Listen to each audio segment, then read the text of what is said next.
Hi, one of our cats has FIP, feline infectious peritonitis. Previously, this disease was fatal, but now there's a treatment, and we are trying this treatment. We've already had 2 survivors, so this is our 3rd FIP patient, and we hope that this video helps you doing the daily injections if you're new to this. This is our GS medication. It comes in a 5 ml vial and has a blue cap, so it's sealed.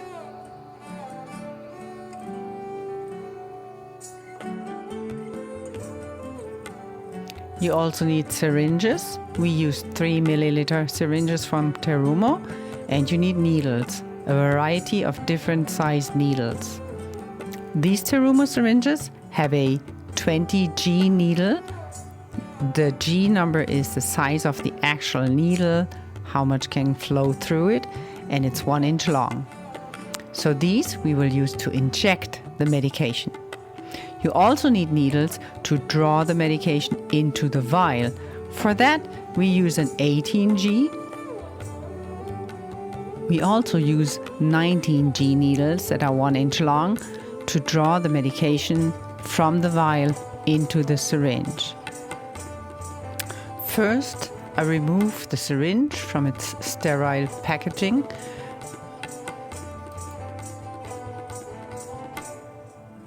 Then you get your vial with the medication that has still its cap on and is sealed. You remove the plastic cap.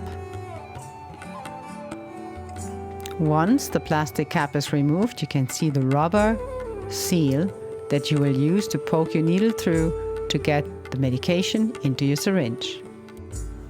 At this point, I always change the needle. I take off the 20G needle from the syringe and put on the 18G needle to draw the medication from the vial. The 18G needle is simply the larger needle, so to speak, so the GS comes through from an 18G needle better than a 20, so it's easier to draw out of the vial. Always keep the needle in the plastic cap. They go dull really easy. I've read many ways how to draw the medication from the vial, and I just poke the needle in and keep drawing. I don't inject air or anything, and with an 18G needle, it comes out really easy. You pull the plunger, and on your syringe you can see how much you pulled out. Always make sure your vial is upside down when you draw the medication, and then put it back down on your table and remove the needle. I then slightly pull the plunger and make sure all the GS is in the syringe. Then the plastic cap goes back on the needle. I remove the 18G needle just by twisting it off and replace the 20G on the syringe. Make sure you never remove that needle from the plastic until you give your actual shot. And just to emphasize again, these needles go really dull, really fast.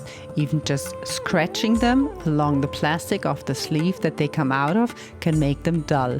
So once you poke the skin, do use a new needle if you didn't get your shot in.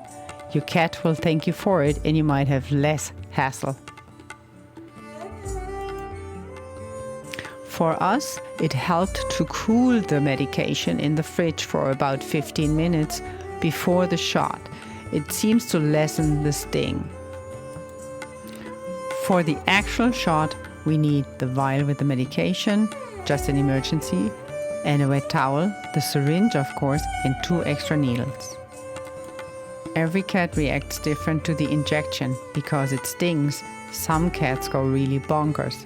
For us, it helps best if we have the low restraint method. The less we actually restrain Trinket, the better she does with her shot. The injection is given subcutaneously. That means you just have to find a little piece under the skin of your cat. So you lift the skin so a little tent appears, and then you take your needle and insert it just into that skin. To make sure you didn't poke through on the other side, you pull the plunger a little to to see if you suck in air. If you don't, then you can start injecting. A lot of cats do not react when you set the actual needle because they're very, very sharp. They react once you press on the plunger and the GS starts to sting. Sometimes you have to restrain your cat. Luckily with Trinket, we just have to hold her really tight. So if this was a little too fast for you, here a little detailed shot how you tend the skin. I usually pull on the fur.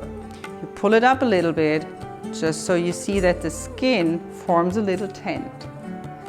That little pokey hole here is where you want to put your needle. Once you have your tent, you grab the skin here. If you never did this before, don't worry. You can practice because you're not poking anything. So this is where you want to put your needle in. And then you want to put that into the tent without poking out the other side. So you take your syringe, you poke the needle in, and then you pull your plunger because you want to see if you suck in air. Of course, I'm not poking Cheesecake because she's not our patient. Just to demonstrate, you poke into that tent and then you check if you suck in air or blood. If so, you pull out your syringe, you replace it with a new needle because at this point your needle is dull. And then you take a new needle and you go again. You pull up your tent, make sure there's a nice little tent there. And that is where you poke your needle. Once you know that you're safe with your needle, you pull the plunger, there's no air, nothing, then you can inject.